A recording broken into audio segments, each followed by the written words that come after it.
One of the most powerful ways you can show up as a professional and as a leader is through your communication. Yet, how many times have you tried to have a difficult conversation with a colleague or direct report and worried about what to say and how you were going to say it? See, if you're managing talent or have aspirations for advancing your career, you must become an expert at effective communication across a variety of situations and circumstances. Today, I'm joined by Karin Hurt. She is the founder and CEO of Let's Grow Leaders, a global human-centered leadership development company for practical tools and training that sticks. In our conversation, you'll learn how communication has dramatically changed because of remote work, as well as some powerful phrases to help start and finish any conversation with more confidence. Let's get started.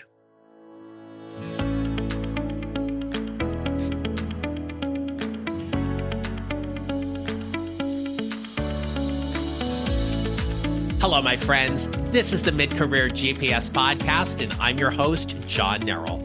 I help mid-career professionals like you find a job they love or love the job they have using my proven four-step formula.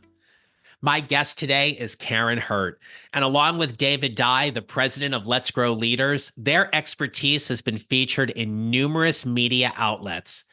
Those include Inc., The Wall Street Journal, Forbes, Entrepreneur, Fast Company, and many more. Karin was recently named on Inc.'s list of 100 great leadership speakers, and they've co-authored several books, including Courageous Cultures, Winning Well, and their new book, Powerful Phrases for Dealing with Workplace Conflict. As you listen to our conversation, I hope you'll pay particular attention to Karin's tips about how to check for tone in all forms of our communication. I hope you enjoy my conversation with Karin Hurt. Karin, welcome to the podcast. It's great to have you here today. Oh, absolutely. My pleasure. Glad to be here. So, Karin, this is the Mid-Career GPS podcast, and I'm curious, what was that mid-career moment for you that changed your career trajectory or your career path that brought you to where you are right now and the work you get to do? There were multiple pivot points, but this is the one that it just really stands out for me. It's when I thought I was leading incredibly well. I had just been promoted to this big new executive role in human resources, and I was asking my team to do things that I was unwilling to do. Ooh. And so basically, I was putting my own self-protection ahead of the good of the team. So I was leading this diversity council. I was asking everybody to be incredibly vulnerable. Let's use your personal experiences to inform our strategy. But I was a closeted single mom and did not bring any of that to the table. And at one moment, one of the diversity council members, Sharika, walks into my office, picks up a picture from my desk, hands it to me and says, "Oh, Karin, you're a single mom. There are pictures all over your desk of you and a little boy and no man. You are asking us to be vulnerable so we can tap into our personal experiences to inform the strategy. And not once did you mention what's going on for you. Executives like you are afraid to be who you are at work. And if you're afraid, we're afraid. The strategy we're building is incomplete and you know it." And the thing is, she was 100% right. And so I came out to the council and I told them what was going on. They're like, "Oh, we know, Sharika already told us." Then we went, right. Then we went back though, and we enhanced the strategy, which had executives showing up in all of our locations, being vulnerable, listening to people's stories. And that strategy had such an impact on our employee engagement. And I am so grateful for Sharika, because if she had not called me out, I mean, it totally changed the way I led from there on out. I led with authenticity. It changed the way the strategy went. And most importantly, it really changed how I teach and work with leaders all over the world, because I really believe in, that authenticity, and never ask your team to do something you're unwilling to do. Oh, well, first of all, we all need a Sharika in our lives, We right? do. We need someone to call us out on that. And secondly, what a great lesson to make sure that we're putting ourselves out there and not protecting ourselves when we're asking our team to do something else. Yeah. Yeah. So, Karin, we know a lot has changed in this world over the last 4 years. It boggles my mind when I talk about this, because we start thinking about post-pandemic and how much things have changed compared to where they were 3.5, 4 years ago. What do you think, or what are you seeing specifically is the status of remote work moving forward into 2025? The status of will there be more or less, or the Yep. status of how people will handle it. It's really interesting. We are seeing such a, at the beginning of the pandemic, right? Everybody's like, oh, immediate pivot to work from home, and people were so focused on making people feel safe, making people, accommodating and all of that.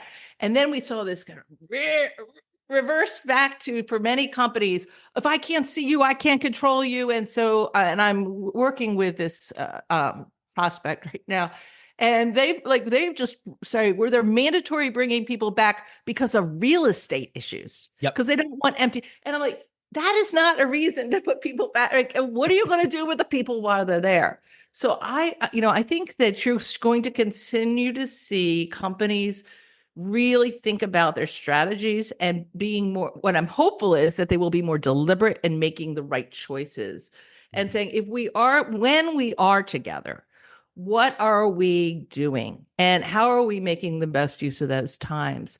And hopefully, this is my real wish for the future, is that people will not just make these decisions with financial, oh, it's cheaper to have people working from home. We don't have to have people fly in for these meetings. We can just do a Zoom. But what I am finding is when people do occasionally bring people together, even if they're in remote, and they use that time really deliberately, well, I'm sure you see this too, it is magic. And people are so thirsty for that human level connection.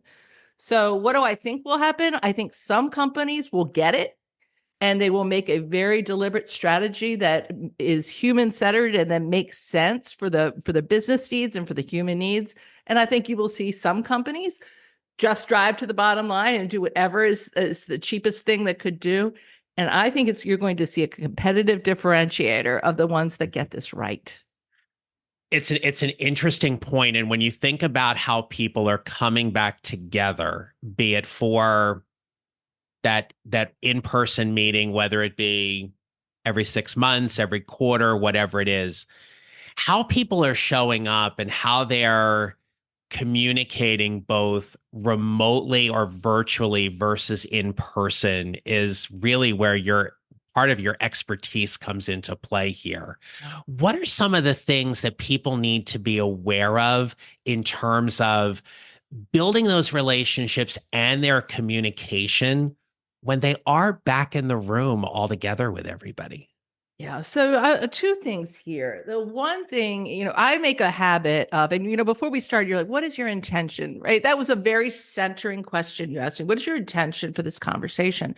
And I think that before you enter any room, a meeting room, a Zoom room, a Teams room, a real room in person, when you walk into that room, say, how do I want to show up as a human in this room in terms of results and relationships? And we call that landing in the but I think it's hard to do because you're zooming from meeting to meeting to meeting to meeting, and you don't have that time to center. And so really to take a moment and say, how am I showing up, and what is the outcome? What do I want people to think, feel, or do as a result of this conversation with me? What is the greater impact that my words that I'm about to say are going to have on the results that we're doing and the relationships that we're building? How do I show up in this moment with confidence and humility? It's like, and I know that sounds like a lot of things, but if you just take a beat and close your eyes for 1 minute before you log on, I think that can make a big difference. The other thing that I'm really seeing is that, and we call this in our book, our new book, Powerful Phrases for Dealing with Workplace Conflict, we talk about conflict cocktails. And that post-pandemic, we are seeing not only more conflict, but we're seeing a new breed of conflict that is more complex. And, it's people are working from home, but they're still dealing with mental health challenges. And they've got all these lingering issues that are going on and unclear expectations, and managers who haven't been trained in the skills to deal with these new complex work environments. We've got global matrix teams where people are working together and they hardly ever see each other. Like, that is complex. And so giving yourself some grace and say, this is complex. And so what are the skills that I need? And, we talk about 4 dimensions of real collaboration that are so vital. But I think in remote teams, the 2 that are the most important are connection and clarity. And, are we really connected as human beings? And then do we have real clear expectations of what success looks like and how we're going to work with one another? And most of the conflict I'm seeing right now in remote teams is coming from one of those 2 things. I don't know you, so I don't trust you. Or I think these are my expectations, but we've never said them out loud. Like, I think you should have your camera on during our one-on-one. And you think, well, no, I've got Zoom fatigue. I'm not doing that. And we're in a conflict, but we never said it out loud. And we just have these invisible expectations of one another. I appreciate you sharing those things, because it starts giving us some examples about where conflict lies, right? And what people are feeling conflicted about. I know that I've heard from my listeners, people on my email list and such, and I'll hear things like, how do I deal with somebody who is being exceptionally loud in the office? Because for the last 3 years, I've had the peace and quiet of, my home and my pets. And all of a sudden, I now have to deal with, we'll just call him Steven, let's say, who is like really loud, or he coughs and sneezes so loud that I'm like, I'm not used to hearing that in my space. Or it's the person that, they walk by the cube and someone's got their feet on their desk and their shoes are off. And they're like, this isn't home. Why are you behaving this way? What are some of the things you're seeing that people are having conflict around in the workplace right now? Yeah, I mean, so I think that part of it, so that's an interesting, like, when someone is coughing too loud, what are you going to do? Right. You're not going to. And so part of that is, how do you just get over some of that stuff? I honestly, sweat the important stuff. Okay. And the other stuff, like his feet on his desk, it's disgusting, but it's not on my desk, And so, It better not be. Right. So my pet peeve is airplanes, when they just sit next to me in the airplane. Oh, you and me both. Uh-huh. But what I mean? Like, so save your conflict for the things that matter, right? And part of it is really, what are our clear expectations? And so you can go and you can have conversations with, we want to, even in the example that you're giving here, I want to make sure that this is a really comfortable work environment for all of us. What does success look like for our cohabitation here, right? For us to be able to live and work together in this environment. And what are the rules of the road? One good conversation about expectations can prevent 14 "why didn't you do it this way" conversations, right? And so that is where I would start, is not just being passive aggressively, annoyed at people, but if it's something that's really important, have the conversation with one another. Hey there, we'll get back to the episode in a moment, but I want to give you something game-changing, a golden ticket that is like having a roadmap to take you from career confusion to clarity in minutes. Introducing the Mid-Career Job Seekers Checklist. It is your secret weapon in your job search. And if you feel like navigating your job search right now is like navigating a maze blindfolded, don't worry, my friend, I got your back. This checklist is a powerhouse of organization and preparation, crafted to make you say goodbye to feeling overwhelmed and hello to a career transition made easy. I want you to head on over to johnneral.com to snag your free copy of the Mid-Career Job Seekers Checklist. It's not just a checklist, it is a career compass to help you find that job you're going to love. Now, let's dive back into the episode. So, for having that conversation, we know there needs to be an entry point into that conversation. And for many mid career professionals who have huge hearts and they care deeply about people, they want to avoid conflict at all cost, Mm-hmm. Mm-hmm. right? So they're looking for that entry point in terms of having that conversation. And admittedly, and we've seen this as well, not everybody gets great communication training Right. when they move into a leadership or management role within an organization. Right. So, how do you help people start the conversation that everyone wants to avoid? Yeah. So the first conversation you need to have is with yourself. Okay. And I would ask these questions. Why does what you have to say matter? Like, what's at stake if you stay silent? What's at stake for your relationship? What's at stake for your integrity? What's at stake for the work that you're doing together for the project? And then when we ask this in our training programs all the time, we ask people to think about a conflict conversation that they're avoiding. And then we say, imagine you've had the conversation. Now, you may not have gotten exactly what you wanted, but you have been heard. How do you feel? And we say, everybody put your fingers on the keyboard. How do you feel? Relief, relief, relief, relief, relief, relief. Everybody says relieved. Well, that's what I want for your listeners too. I want that relief, the less stress. The other day, right before the book had launched, I had this thing that I do once a quarter with one of our clients, and I go and I do office hours in one of their headquarters locations. So basically, if you know, like Sharon, Coach Sharon from anyway, Lasso. That Oh, yeah, that yeah. psychologist, right? It's like that. So like Ted Lasso. So like I am there and people come in. So you can imagine I hear all the conflicts and all the things and about everybody. So this one guy comes in, he's like in his mid-50s, right? So mid-career. He comes racing into the office and he's like, Karin, do you have that new book in your purse? Because I just saw it on David's my husband and co-author's signature, and I need that book right now. And I'm like, oh, whoa, whoa, whoa. I said, well, it's not out yet, but sit down. What's going on? And he just went crazy about this other person who I knew. And she doesn't care about me, and she doesn't care about this business, and and she's evil. And I knew she cared deeply about the business. I knew her intentions were good, right? So I gave him a couple of powerful phrases and I said, go have the conversation. He came back 2 hours later and he's like, you know what? We want exactly the same thing. She wasn't trying to screw me over.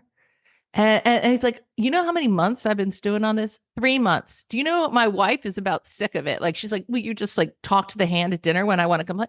And he's like, and I don't sleep. All it took was a like 20-minute conversation to get on the same page. Mhm. Now, once you realize that you have good intentions, I mean, they're not going to resolve all that. They still have differences of opinion about how, but if you believe somebody has your best interest at heart and you want the same things, right? It's a lot easier to really begin the conversation. You talked about, and it lends to the title of your book as well, powerful phrases for dealing with workplace conflict. What are some of those powerful phrases that can help the listeners today enhance Yes. their communication and relationships? Yeah. So in the book, we have over 300 powerful phrases. And the idea is it's really the table of contents is really written so that you can go to an ACE, acute conflict emergency, like somebody stole my idea, right? My boss is a micromanager. I'm dealing with conflict in a matrix team, and go to that chapter and get the powerful phrases that you need. But there are 12 GOATs, greatest of all time, powerful phrases. And so let me get they're aligned with 4 dimensions of collaborative conversations. So I mentioned 2 of them: connection and clarity. So connection, are we connected as human beings? And so one of my favorite GOAT powerful phrases is for connection is, I really care about, and then you insert the thing that you genuinely care about. I really care about you. I really care about this project. I really care about our work together. I really care about our customer, whatever it is. And I'm confident we can find a solution we can work with here. So if you can start a conversation that way, you're immediately creating connection. Another GOAT powerful phrase for connection is simply tell me more. So if somebody comes in really ticked off. And you don't get defensive. The first thing you say is, oh, wow, it sounds like you're really upset. Can you tell me more about how you're feeling? When people feel heard, people scream because either metaphorically or real because they don't feel heard. So once they feel heard, you will de-escalate the conversation. So those are some connection ones. My favorite clarity one is, what would a successful outcome do for you? Now, this is, a great coaching question is, what does success look like? What would a successful outcome do for you takes that a level deeper, because now you're getting to motivation. So say you and I are working on a project and we know what the success looks like for the project, but the project is due at the end of the week. And I say, what would a successful outcome do for you? And you're like, Karen, I got to tell you, I've worked like 60 hours every week for the last 3 weeks, and I am tired. And what a successful outcome will do for me is that we are going to be done by 5 o'clock on Friday, so I can take my partner out for dinner. I'm like, okay, that's good data to have, right? And Yep. then I say, you know what a successful outcome would do for me? I've been trying to convince my boss that I'm really good at critical thinking around this topic. And so what success looks like is that when we present this information, I get to do some of the presenting so that I get his attention that I've been trying to get. Well, if we both know that, we can help each other, right? Like, I'm going to work faster. You're going to give me a chance to have the microphone when we do the thing. But most of the time, people don't have that conversation. They go in with these expectations and then, like, why is she taking so long? I really want to get out of here at 5 o'clock, but you never told me. Yeah. Yeah.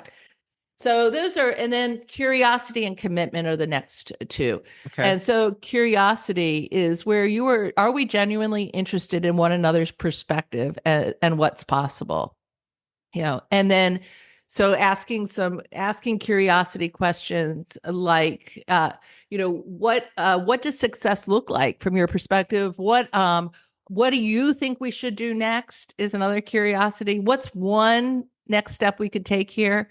And then finally, commitment. And this is where you're moving towards a shared agreement. If you've ever been in a conflict that it feels like Groundhog Day, we thought we agreed, but we didn't, then you get to commitment. And so that's where you're having powerful phrases that actually move towards what's one next step we can agree on here. Okay.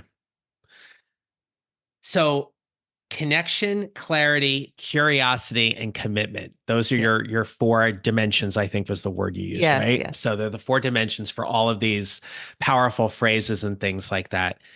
Can you talk with us a little bit about tone and delivery and how that can either help or hinder these kinds of conversations? Yeah, 100%. It's the body language, it's your facial expression, and it's your tone of voice. So if you go and say any of these goats could sound like they are sarcastic, passive aggressive comments if you are saying them in a sarcastic tone of voice. So that's why this conversation, you have to set your intention first that you really want it, right? So that's the first thing. The other thing that I would say is your body language, your face. For me, it's always the face that is the problem. And when David and I, so we wrote our first book together before and got to know each other as friends, then fell in love, then merged our businesses together and started like doing all these presentations together for the first time. And we, both were used to running our own businesses. We had so much conflict at the beginning, but what I found was I would say the words because I am a professional. I know the right words. But at one point we were he did something in front of a client. He made, I thought, a really poor choice. And David, I didn't say a word, but he could see the look on my face. And he pulled me out in the hallway. He goes, I understand why you're pissed. And you're right. But if you do not change the look on your face, we are going to lose this client.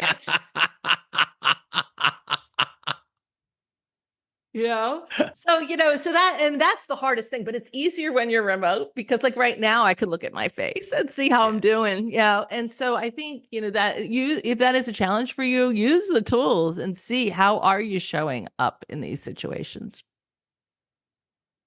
Given how much we communicate electronically, be it through Teams, instant message, email, text. How do you help people monitor or just basically check their tone in that level of communication as well? Well, it's interesting. So I just came back from keynoting the HR Malaysia Tech Conference. And this was one of the main topics that I talked about, which is pick the right medium for the message. So Marshall McLuhan, 1960, said the medium is the message. And it is more true now than it ever was. So, and you see this all over TikTok and people saying, oh, my boss just fired me, over Slack, right? So the more intense the message, the more emotionally charged the message is, you've got to pick the highest bandwidth that you can. And, I was at Verizon for 20 years. I led a variety of executives, and I got on a lot of airplanes to go have difficult conversations with people. And people are like, I cannot believe you flew all this way to have this conversation. I care about you that much to do this. Now, that's not always feasible, but the technology has changed. At least you can turn your freaking camera on. Yeah. Right. And so that's the first thing I would say. And then the second thing I would say is read it out loud. Read it out loud to yourself. I just did this. I am very mad right now about with a strategic partner. And I'm a very trusting, human-centered, collaborative partnering person. And every couple of years, somebody really takes advantage of that. And, and it's a big deal. It's a big deal. It's like a $40,000 thing that I got screwed over on. And I am really upset. Well, first thing I did is not send the note last night. Mm-hmm. I slept on it. The next thing I did is I wrote it and I read it out loud. The third thing I did was send it to David and had somebody else read it. And he's like, that's exactly what we need to say. Yeah. And not, I mean, I could just have ignored it and like, there's nothing I can do. There's nothing she can do to repair it. It's over. But I had to feel for myself, like I cannot be somebody who talks about workplace conflict and not say, this is the impact that your actions have had on us. Right. And so I think that's part of it is go slow enough to get it right. She hasn't written back though. So, okay. So before we start wrapping up here, I have to ask you, given all of your expertise in communication and conflict management, how much pressure do you feel sometimes like you have to have it perfect or have it right? It is. So, where I really feel I really feel it with our team. Yeah. And I think there is a tendency, and I see this with executives all the time. The deeper relationship, the more trust is in a relationship, the lazier we get. And, like executives will say to one another, oh, well, I can speak that to him that way because he gets paid the big bucks and I've known him for 15 years. And I worry about that with me. And I sometimes really screw that up. Like sometimes my worst communication is with David. And, because I'm like, well, we're married and so that's where I think, I feel a lot of pressure to get it right. And I don't always get it right. Yeah. We're human. Yeah, we're human. That's part of it. So, Karin, this has been such a wonderful conversation. I appreciate you walking us through your book and all the tips and everything like that. But if you could leave the listeners with one tip or piece of advice to help them build their mid-career GPS, what would that be today?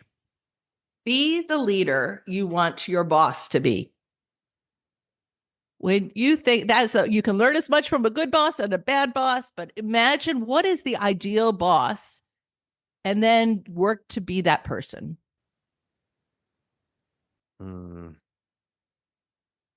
Give us one little tip to help them do that.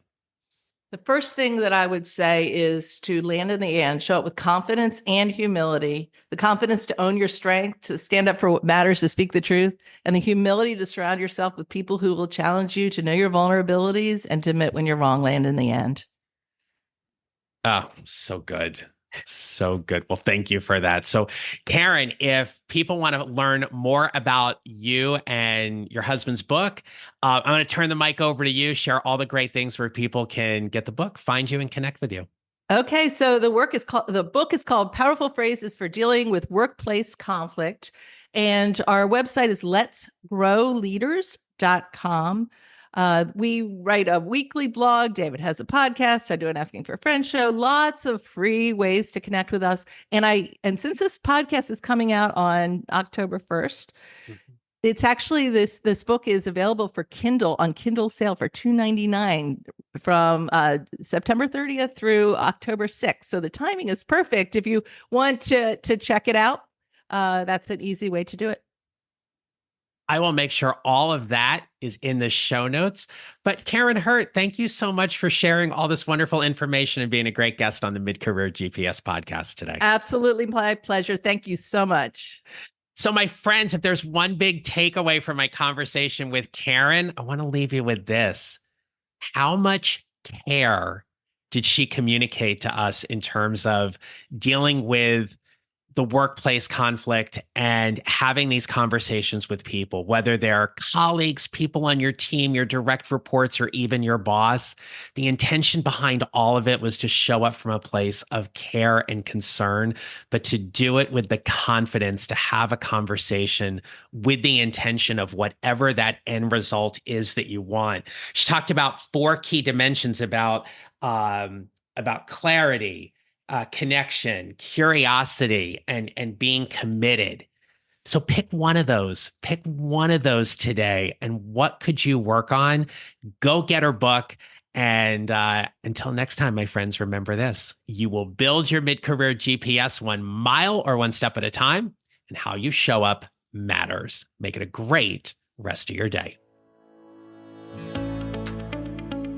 Thank you for listening to the Mid-Career GPS podcast. Make sure to follow on your favorite listening platform. And if you have a moment, I'd love to hear your comments on Apple Podcasts. Visit johnnerrell.com for more information about how I can help you build your mid-career GPS, or how I can help you and your organization with your next workshop or public speaking event. Don't forget to connect with me on LinkedIn and follow me on social at John Nerrell Coaching. I look forward to being back with you next week. Until then, take care, and remember, how we show up matters.